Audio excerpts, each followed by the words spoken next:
Hi, this is John from Apollo Sprayers.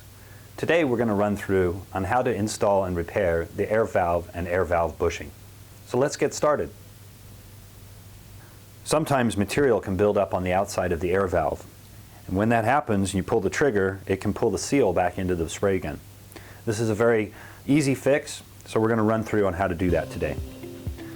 So the first thing we need to do is disassemble the back half of the spray gun. So we're going to remove the material adjustment knob. And behind that is the return spring. Pull the trigger and remove the needle. Once the needle's removed, we can remove the adjustment bushing. Take your multi-tool and remove the bushing.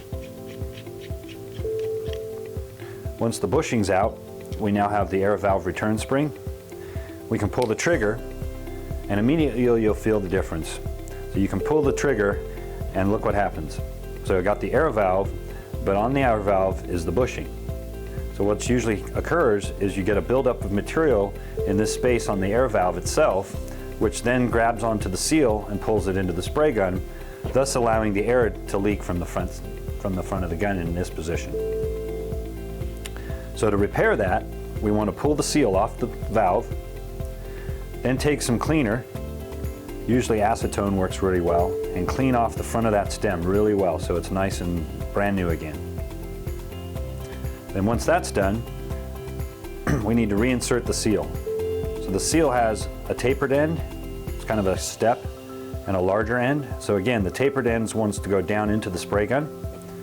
So what I do is I usually take that and I drop it into the spray gun, and it'll usually drop in at a funky angle, and then take the back end of the needle and just use that to position the seal into the gun. Once you've got that position nicely square into the hole that it fits into, take the front edge of your air valve and use that just to push around the edges so that the seal is nice and flush inside the casting. But once you've done that, you can flip the gun over and look at it through the behind the trigger. You can actually see the seal lined up with the outside of the casting.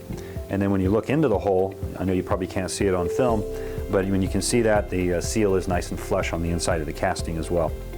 So now that the seal's been replaced, I can reinsert the valve, reinsert the spring, making sure I put the small end down or into the gun first. Then I'm going to insert the bushing.